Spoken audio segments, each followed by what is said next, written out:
Chapter 5, Competition. Competition, rivalry in the marketplace. Dinner that night at the Treskys was quiet, so the explosion that followed seemed especially loud. It was Jesse's turn to clear and scrape the dishes, Evan's turn to wash and stack. Evan looked at the pile of dirty plates on his left. Jessie was ahead. She was always ahead when it was her turn to clear, but tonight it felt like she was taunting him.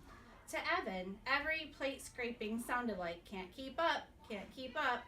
Evan was scrubbing the casserole pan when Jessie stacked the last dirty dish by his elbow. Then she stuck her hands under the faucet to rinse without even saying "excuse me," and shook her hands practically right in Evan's face and said, "How much money did you make?" That was it. He couldn't hold it in any longer. "Why'd you do it, huh? Why'd you have to ruin the one thing I had going?" For a second, Evan wasn't sure if he meant the lemonade stand or Megan Moriarty. In a mixed-up way, he meant both. And there was no way he was going to tell Jessie that after paying back his mother for the 4 cans of lemonade, 1 can of grape juice, and 1 bottle of ginger ale, she'd been pretty irritated when she came down from the office, and there wasn't a single cold drink in the house. He had walked away with only $2.11. On top of that, he was pretty sure Scott had kept the $5 bill they had earned. Well, what was Evan supposed to do? Ask Scott to turn his pockets inside out? Evan hadn't kept track of the sales, so he couldn't be sure. "Why'd I do it? Why did you do it? Why did you invite that jerk over for a lemonade stand?" shouted Jessie. "And how come you wouldn't let me play? You're the one who was mean." "You're such a show-off," said Evan. "You always have to let everyone know that you're the smart one." "I wasn't showing off. I was just trying to have a little fun. Is that against the law?" "You won't do a lemonade stand with me. Then I won't do a lemonade stand with you. I'll do one with my friend Megan instead." "You cannot be her friend. You cannot be her friend," shouted Evan. "Why not?" "Because you're a little kid. You don't even belong in the 4th grade. And because you're just an annoying show-off pest and no one likes you." The words felt like disgusting spiders running out of his mouth. They were horrible, but it felt so good to get rid of them. Then Evan saw Jessie's lip tremble. Uh-oh. Jessie was a howler. She didn't cry often, and she didn't cry long, but when she did, it was loud. Mom would come down from her office. Evan would catch the blame. Unfair. But Jessie didn't let loose. Instead, she just stood as tall as her runty height would allow and said, "Megan likes me. She invited me over to her house tomorrow. We're going to make another lemonade stand and earn twice what we did today." Oh, that was it. She was going to ruin everything. Show him up right in front of Megan, even before the school year started. Make Megan think he was just some stupid loser who couldn't even beat out his baby sister at a lemonade stand. Evan boiled over. "I wouldn't count on it, Juicy," he said. Jessie hated that nickname, and Evan only used it when he had to. "I'm going to have a lemonade stand every day until school starts, and I'm going to earn $100 by the end of the summer. Enough for an iPod." "Oh, please, like you could even if you wanted to," said Jessie. "Meg and I already made $12 each today. We could have $100 just like that." "And then what?" said Evan. "You'd lock it up in your lockbox and save it till you were 50 years old. You're the biggest miser on this planet." Jessie stiffened up. Her mouth made a funny O, and then she put a hand on her hip and smirked at Evan. "For your information, I'm going to make a $100 donation to a charity." Evan snorted. "Yeah, right. What charity?" There was a long pause, and then Jessie said, as smooth as whipped cream, "The Animal Rescue League. Megan and I talked about it today." "You don't even like animals," said Evan. "Everybody likes animals," shouted Jessie. "And I'm going to give them $100, so you can't ever call me a miser again." "I hope I never talk to you again," shouted Evan. "Hey!" a sharp voice called from the stairs. Mrs. Tresky had a pencil stuck in her hair and a worried look on her face. "I could hear you two all the way in the attic, with the air conditioner on high. What's up?" Evan looked at Jessie. Jessie looked at Evan. They had taken a vow, a spit vow. Ever since Dad had gone, they had vowed not to fight in front of Mom. It made her sad, sadder even than when Dad left. Nothing, said Evan. Nothing, said Jessie. Mrs. Tresky looked at the two of them. Come on, out with it. What are you two yelling about? It wasn't a fight, Mom, said Evan. We were just joking around. Yeah, said Jessie. We were goofing. Sorry we got you out of the office. Mrs. Tresky looked at both of them with her laser eyes. Jessie hung the dish towel on the oven handle and fiddled with it until it was perfectly straight. Evan bent over the casserole pan and scrubbed as his life depended on it. He scrubbed so hard his elbow bumped the fruit bowl. A cloud of fruit flies rose into the air and then settled back down. Oh, God, said Mrs. Tresky. Would you look at those fruit flies? Her shoulders slumped. All right. Well, I'm going back up. Can you guys handle showers and reading? And then I'll be down to tuck and turn off the lights. Sure, Mom, said Jessie. No problem, said Evan. Mrs. Tresky disappeared upstairs. Jessie turned to Evan at the sink. Let's make a bet, she said. Whoever earns $100 wins, and the loser has to give all their earnings to the winner. Evan shook his head. Not fair, he said. You've already got money saved up. That money doesn't count, said Jessie. We'll start with today's earnings, and it's all got to be from selling lemonade. No mowing lawns or sweeping out the garage or anything else. Aw, what if neither one of us makes 100, said Evan, not liking the sound of this deal. Then whoever makes the closest to 100 wins. And even if we both make over 100, whoever makes the most money wins the bet. When do we count up the money, asked Evan. Jessie thought about that. Sunday night, right before the fireworks. She looked straight at Evan. Huh? What'd you say? Evan didn't like bets. He really wasn't that into competition. He loved to play basketball and always gave it his all. But winning or losing, it didn't make much difference to him. He just liked to play. But this was different. This mattered. If he didn't beat Jessie at this bet, if he couldn't win against his little sister in a lemonade war, then... Evan thought of the school year stretching in front of him. It was all over. He might as well just give up on everything right now. It's a bet. $100 by Sunday night. Winner takes all. He shook his wet hands over the sink, dried them on the dish towel, and gave Jessie his most menacing look. You better pray for mercy. We rolling? All right, chapter 6, underselling. Underselling, pricing the same goods for less than the competition. Jessie knew that Evan was up to something. First of all, there were all those phone calls last night, at least 10 of them. Then, he'd come knocking on her door this morning, asking if he could have the pieces of foam core she had leaning against her bedroom wall. No way, she'd answer. That's for my Labor Day display. Oh, give it up. Today's Thursday. The contest is on Monday, and you don't even have an idea, Evan said. I do have an idea. I'm just not telling you. Jessie still didn't have a clue about her Labor Day project, but she wasn't going to give Evan the satisfaction of knowing that. Then how come you haven't done anything? Evan said, pointing at the blank foam core and the bags of untouched art supplies. You're supposed to have pictures and typed up information and a big title. It's supposed to be like a school report. Jessie scrunched her eyes and pursed her lips in a "you're such a fool" look. Don't worry, it's going to be great, and it's going to win first prize. And anyway, Mom bought all those supplies for me, and I'm not going to give anything to you. Jessie heard Evan mutter, "Miser," just as she slammed the door in his face. And all three of Evan's friends were over, Paul, Jack, and Ryan. And all three had shown up with paper bags. And they were all in the garage making a lot of noise with a big "keep out" sign taped to the door. Not that Jessie would have gone in there anyway. Who cares what a bunch of boys are doing? But she wished Megan had invited her to come over before lunch instead of after. Jessie went into the kitchen to make a turkey sandwich. The boys had left a slimy mess of peanut butter, Doritos, and yes, sticky puddles of lemonade mix. Jessie quickly looked in the trash can under the kitchen sink. There were 12 empty cans of frozen lemonade. 12! That was 96 cups worth of lemonade.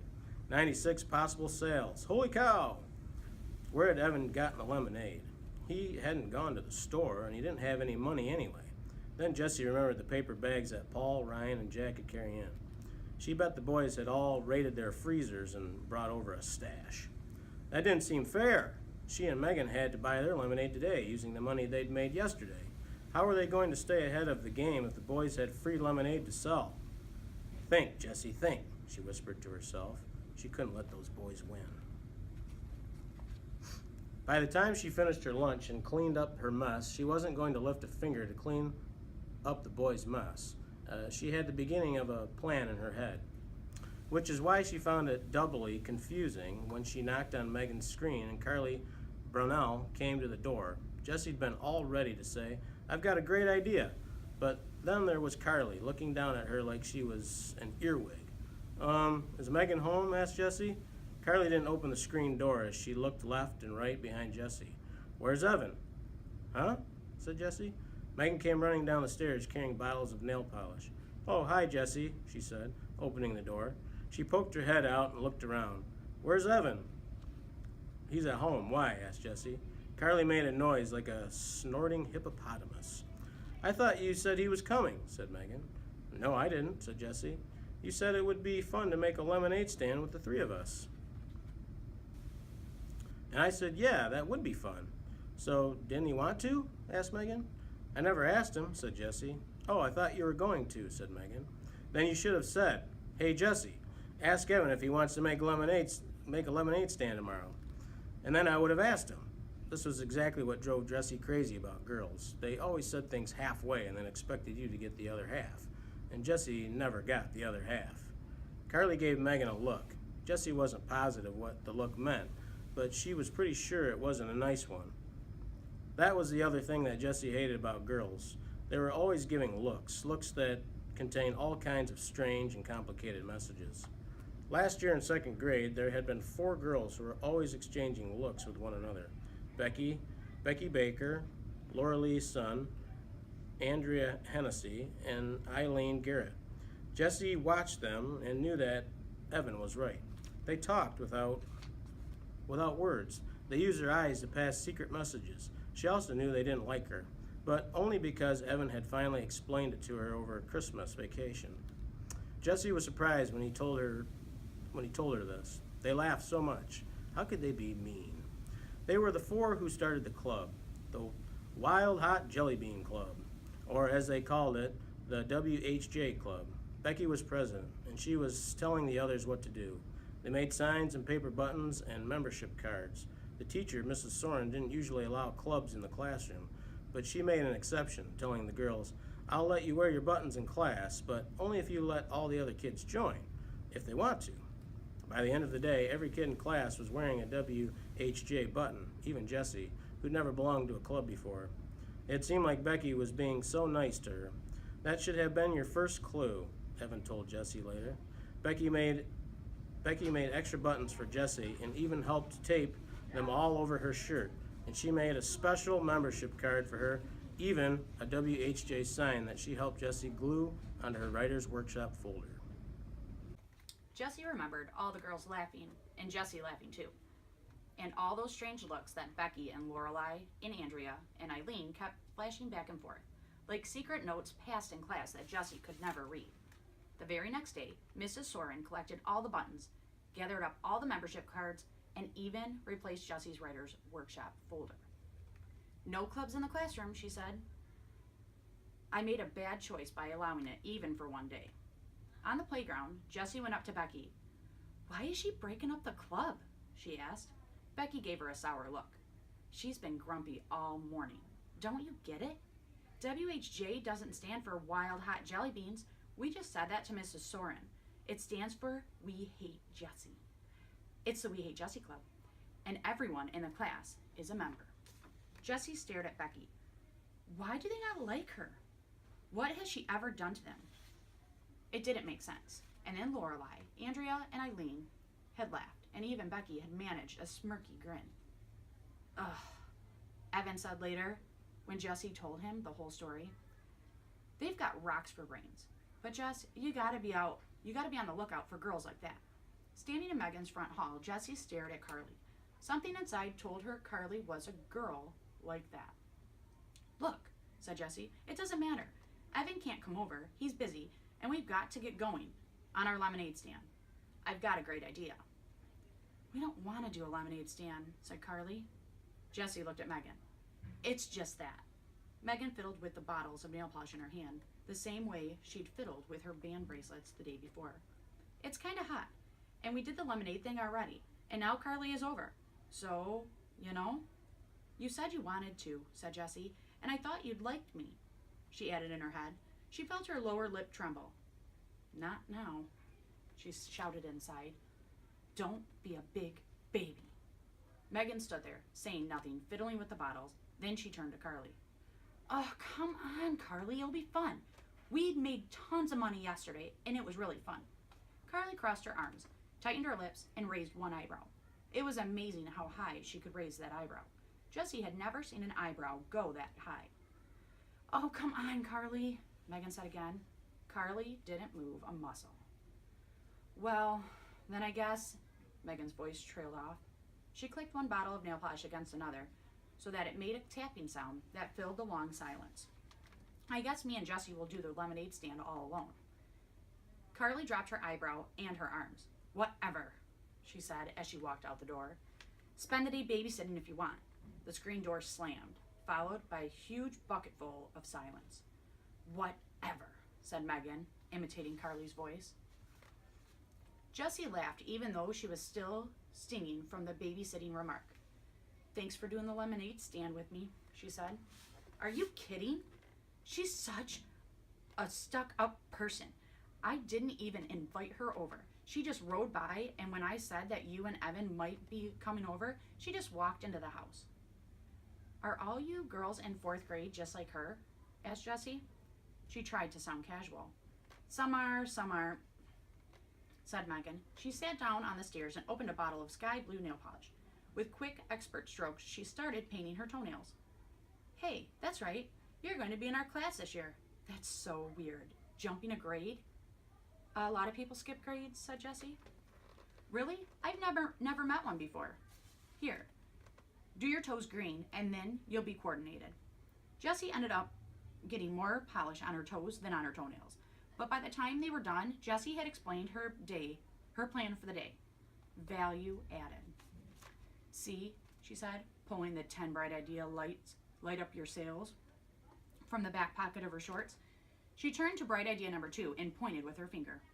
That means we give customers something extra they didn't expect, explained Jessie. I mean, anyone can go home and mix up their own batch of lemonade, right? So if we want them to buy from us, we've got to give them something extra.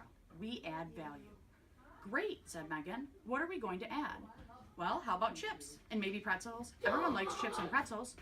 We'll just have a bowl on the table, and anyone who buys lemonade can have free snacks. So we're adding value snacks. Yeah, except Jessie had stayed up late last night reading her mom's booklet. You know what we're really adding? Fun. That's the one thing people can't get all by themselves. It looks like we're selling lemonade and snacks, but really we're selling fun. And everyone wants fun. Wow, said Megan. That's really smart. It's like a party. Who doesn't like a party? Jessie nodded her head. She carefully tore out the definition of value added from the booklet and put it in her black box. Her mother always said, some ideas are like money in the bank. An hour later, they were all set up. The lemonade stand was newly decorated with streamers and balloons. 3 bowls of snacks, Cheetos, potato chips, and pretzels were set on the top. Jessie lugged Megan's boombox all the way downstairs, and Megan was doing the DJ thing with her CD collection. It looked like a party and somehow sprung up right in the middle of the hot concrete sidewalk. To anyone passing by, the lemonade stand shouted out, "Come over here! This is where all the fun is!" As soon as the music had come on, customers had started drifting off. One of the moms across the street set up a sprinkler in her front yard, and soon all the kids in the neighborhood were running through the sprinkler and grabbing handfuls of Cheetos. 2 women walking their dogs stopped for a nibble and ended up staying for an hour. And 3 or 4 of the neighborhood mothers set up lawn chairs nearby and talked and ate pretzels while their kids ran through the water. But Jessie noticed a funny thing. Even though there was an endless buzz of activity around the stand and the chips were flying out of the bowls faster than Megan could restock them, they weren't selling much lemonade. "Hey, Jordan," said Jessie as a 4-year-old boy ran by in a bathing suit. "Don't you want a cup of lemonade?" Jordan dive-bombed the pretzel bowl and came up with a fistful. "I had too much already. 4 glasses." And off he ran. 4 glasses, said Jessie to Megan. "He didn't buy any." "Mrs. Doran, don't you want a cup of lemonade?" Sorry, Jessie, I have to pass, said Mrs. Doran. I had 2 already, and I'm trying to cut down on sugary drinks. Where's everybody drinking so much lemonade? Wondered Jessie. She looked down the road. Oh, wait a minute. Megan, hold down the fort, said Jessie. I'll be right back. Sure thing, said Megan, dancing to the music. This lemonade stand was the greatest idea. It's like a birthday for the whole neighborhood. Jessie headed down the road. As she rounded the bend, she prepared for the worst. Evan's lemonade stand crowded with customers. But there was nothing. Absolutely nothing. The corner was deserted. She crossed the street and went into the garage. There was the cooler, dirty and empty. And there were the stacked plastic chairs, 4 of them this time. And there was, wait a minute, those were new signs. Jessie pulled out 3 large pieces of foam core. On the back of each was part of the penguin project Evan had done last year in 3rd grade. On the front were big letters. Slow down, cheapest lemonade in town ahead. Yesterday's prices, today's lemonade. You won't believe your eyes. Icy cold lemonade, just 10 cents a cup. Jessie couldn't believe her eyes. 10 cents a cup? That was crazy. Even if they sold all 96 cups, they'd only make $9.60. And split 4 ways, that was just $2.40 for each boy. Evan was never going to earn $100 with that kind of profit. Jessie went down into the basement. Evan and Paul were playing air hockey. Washoo! The puck flew into Evan's goal, and Paul threw his arms into the air in a victory V. Oh, snap, said Evan. You're winning. Winning? Winning? Are you kidding me? Said Paul. Then he dropped his voice to a gravely growl and said, I don't play to win. I play to pulverize. Just like the Muscle Guy actor in Agent Down, the movie that all the boys were talking about. Paul was even flexing his muscles like that actor, except that Paul didn't have any muscles. At least none that Jessie could see. When Paul saw Jessie, he dropped his arms. Hey, he said, Paul and Jessie's favorite of Evan's friends. He always joked around with her, but in a nice way. And he never minded when Evan invited her to come along with them. Hey, said Jessie, what's up? Evan turned off the air hockey table. Nothing, he said. We were just going out. Paul dropped his hockey paddle onto the table and followed Evan into the garage. Jessie trailed behind. Where are you going? She asked. Down to the track, said Paul as he strapped on his bike helmet. We put pennies there this morning, so we're gonna get 'em now. Squash. You wanna? Yo, shouted Evan. My bee, muttered Paul. So, see ya, he said to Jessie. Jessie hated this feeling of being shut out, like she wasn't wanted. Evan had never made her feel that way before, even when sometimes he did want to be just with his friends. He'd always say things like, Jess, we're going to go shoot hoops, just the 2 of us. But when we get back, we'll play spud with you. So that she knew he still liked her, even when she wasn't invited along. But this was like he hated her, like he had never wanted to play with her again, and Paul was going right along with it. Jessie scowled.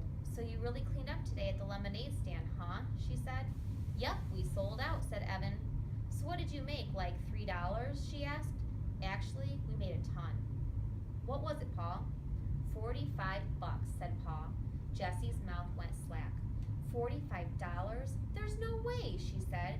Not at 10 cents a cup. Oh, just the little kids paid that, said Evan. The grown-ups all gave us way more. That's too cheap, they said. It's such a hot day, and you're working so hard. Here, take $1. Keep the change. It was crazy. Unreal, said Paul. They kept pushing all this money at us because they thought it was so sweet we were selling lemonade for a dime. We made a fortune. Bright idea number 5. Jessie remembered it immediately. That's called goodwill, she said slowly, picturing the exact page from her mother's booklet with the definition on it. Goodwill, an intangible but recognized asset that results from making/selling good products, having good relationships with your customers and suppliers, and being well regarded in the community. It's when you do something nice in business and it ends up paying you back with money, she sighed. Why hadn't she thought of that? She would be sure to tear out that definition and put it in her lockbox when she got back to the lemonade stand. Well, whatever. We cleaned up, said Evan. Even so, said Jessie, trying to find some way to prove that Evan had not had a good day selling lemonade. You had 4 people working the stand, so if you split $45 4 ways, that's only $11.25 each. which is still way more than I'm going to make today, she thought, since the whole neighborhood has already filled up on cheap lemonade. We're not splitting, said Evan. The guy said I could keep it all. Right, said Paul. All for a good cause. That's not fair, said Jesse. Sure it is, said Evan as he got on his bike and pushed off. In case you didn't know, that's what it's like to have friends. Evan crossed the street. Ouch, said Paul. TTFN, Jess. He followed Evan. Jesse was left standing alone in the driveway. Can I help you? Asked the woman behind the counter. Yeah, Evan said. He stuck his hand in his pocket and felt all the money. Bills and coins ruffled between his fingers. Money was meant to be spent. Why not spend a little? Evan could just imagine how good the ice cream would feel sliding down his hot throat, creamy and sweet like cold golden deliciousness. He let his mind float as he gazed at the swirly buckets of ice cream. The sound of laughter brought him back to earth in a hurry, and he looked around. It was just some girls he didn't know at the water fountain, but it sounded like Megan Moriarty. Can you please tell me how much a glass of lemonade costs? $3, said the woman. Really, said Evan. That much? How big's the cup? The woman pulled a plastic cup off a stack and held it up. It wasn't much bigger than the 8-ounce cups Evan had in his wagon. Wow, $3? That's a lot, said Evan. Well, thanks anyway. He started walking to the door. Hey, said the woman, pointing towards the ice cream case. I'm allowed to give you a taste for free. Really, said Evan. Then, could I taste the strawberry slam? The woman handed him a tiny plastic spoon with 3 licks worth of pink ice cream on it. Evan swallowed it all in one gulp. Back outside, he got to work. First, he filled the pitchers with water from the drinking fountain. Then he stirred in the mix. Then he pulled out a big blue marker and wrote on a piece of paper, $2 per cup, best price in town. He barely finished setting up when the customers started lining up, and they did not stop. For a full hour, he poured lemonade. The world is a thirsty place, he thought, as he nearly emptied his 4th pitcher of the day. And I am the lemonade king. Later, Evan would think of something his grandma said, pride goeth before a fall. When Evan looked up, there was Officer Ken, his hands on his hips, looking down on him. Evan gulped. Hello, said Officer Ken, not smiling. Hi, said Evan. Officer Ken did the bike rodeo every year at Evan's school. He was also the cop who had shown up last fall when there was a hurt goose on the recess field. Officer Ken was always smiling. Why wasn't he smiling now, Evan wondered. Do you have a permit? Asked Officer Ken. He had a very deep voice, even when he talked quietly like he did now. You mean like a bike permit? That's what the rodeo was all about. If they passed the rodeo, the 3rd graders got their bike permits, which meant they were allowed to ride to school. No, I mean a permit to sell food and beverages in a public space. You need to get a permit from the town hall and pay a fee for the privilege. Pay the town hall to run a lemonade stand? Was he kidding? Evan looked at Officer Ken's face. He didn't look like he was kidding. I didn't know I needed one, said Evan. Sorry, friend, said Officer Ken. I'm going to have to shut you down. It's the law. But there are lemonade stands all over town, said Evan. He thought of Jesse and Megan's lemonade stand when he'd wheeled by his wagon more than an hour ago. Their stand had looked like a beehive. Small kids were crowding all around. He had read the sign over their stand. Free face painting, nail polishing, hair braiding, what a gimmick. But it sure looked like it was working. You know, said Evan, there's a stand on Damon Road right now. You should go bust them. Officer Ken smiled. We tend to look the other way when it's in a residential neighborhood. But right here on the town green, we have to enforce the law. Otherwise, we'd have someone selling every 2 feet. But there had to be some way to convince Officer Ken. How could Evan make him understand? You see, I've got this little sister, and we've got a competition going to see who can sell the most lemonade, and I've got to win because he couldn't explain the rest. About 4th grade, about how embarrassed he was to be in the same class as his kid sister. Evan looked up at Officer Ken. Officer Ken looked down at Evan. It was like Officer Ken was wearing a mask, a no smiling, I'm not your buddy mask. Then Officer Ken shook his head and smiled, and the mask fell off. I've got a little sister too, he said. Love her to death now, but when we were kids, Officer Ken sucked in his breath and shook his head. Whew. Then the mask came back and Officer Ken looked right at Evan for 10 very stern seconds. Tell you what, said Officer Ken. I do have to shut you down. The law's the law. But before I do, I'll buy one last glass of lemonade. How does that sound? Evan's face fell. Sure, he said without enthusiasm. He poured an extra tall cup and gave it to the policeman. Officer Ken reached into his pocket and handed Evan a $5 bill. Keep the change, he said, a contribution to the Big Brother Fund. Now clean up your things and don't leave any litter behind. He lifted his cup in a toast as he walked away. Evan watched him go. Wow, he thought, I just sold the most expensive cup of lemonade in town. Evan stared at the $5 bill in his hand. It was funny. 2 days ago he would have felt as rich as a king to have that money in his hands. It was enough to buy 2 slices of pizza and a soda with his friends. It was enough to rent a video and have a late night at someone's house. It was enough to buy a whole bag full of his favorite candy mix at CVS. 2 days ago he would have been jumping for joy. Now he looked at the $5 and thought, it's nothing. Compared to the $100 he needed to win the war, $5 was nothing. He felt somehow that he'd been robbed of something, maybe the happiness he should have been feeling. He loaded everything from his stand into the wagon, making sure he didn't leave a scrap of litter behind. He still had a glass full of lemonade left in one pitcher, not to mention another whole pitcher already mixed up and unsold. So he poured himself a cup. Then, before beginning the long, hot haul back to the house, he found an empty spot on a shaded bench and pulled his earnings out of his pocket. He counted once. He counted twice, very slowly. He had made $65. The cups and lemonade mix cost him $9. When he added his earnings from Wednesday and Thursday, he had $103.11. Now that's enough, he thought.